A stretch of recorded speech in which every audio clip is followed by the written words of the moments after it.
അതിഥി തൊഴിലാളി കഞ്ചാവ് സഹിതം പിടിയിൽ. ചാലക്കുടിയിലെ വിവിധ പ്രദേശത്തുള്ള അതിഥി തൊഴിലാളി ക്യാമ്പുകളിൽ വിതരണം നടത്തുന്നതിനായി കൊണ്ടുവന്ന 1 കിലോ 600 ഗ്രാം കഞ്ചാവ് സഹിതം ഒറീസ സ്വദേശി 23 വയസ്സുള്ള വസന്ത് ബോയിയെ ചാലക്കുടി എക്സൈസ് ഇൻസ്പെക്ടർ CU ഹരീഷും എക്സൈസ് സംഘവും ചേർന്ന് ചാലക്കുടി റെയിൽവേ സ്റ്റേഷൻ റിസർവേഷൻ കൗണ്ടറിന്റെ സമീപം വെച്ച് പിടികൂടി.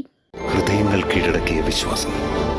Krishna jewellery, golden diamonds, Chalakudy. കുറഞ്ഞ വിലയ്ക്ക് ഒറീസയിൽ നിന്ന് കഞ്ചാവ് വാങ്ങി ചാലക്കുടിയുടെ വിവിധ പ്രദേശത്തുള്ള അതിഥി തൊഴിലാളി ക്യാമ്പുകളിലേക്ക് 10, 20, 50, 100 ഗ്രാമിന്റെ ചെറിയ പൊതികളിലാക്കി വിൽപ്പന നടത്തുന്ന സംഘങ്ങളെക്കുറിച്ചുള്ള രഹസ്യവിവരത്തിന്റെ അടിസ്ഥാനത്തിലാണ് ചാലക്കുടി റെയിൽവേ സ്റ്റേഷൻ കേന്ദ്രീകരിച്ച് പ്രത്യേക റെയ്ഡ് സംഘടിപ്പിച്ചത്.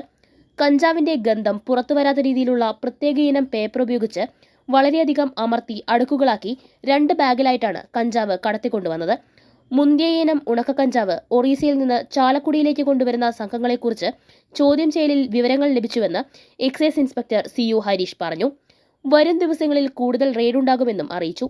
Excise intelligence inspector AB Prasad, railway crime intelligence ഉദ്യോഗസ്ഥരായ Price Mathew, Sijo, Chalakudy excise inspector Aneesh Puthillan, assistant excise ഇൻസ്പെക്ടർമാരായ KK രാജു, ഷിജു വർഗീസ്, ശിവൻ എനിയു, വനിതാ civil excise officer KS Kavya എന്നിവരാണ് അന്വേഷണ സംഘത്തിൽ ഉണ്ടായിരുന്നത്.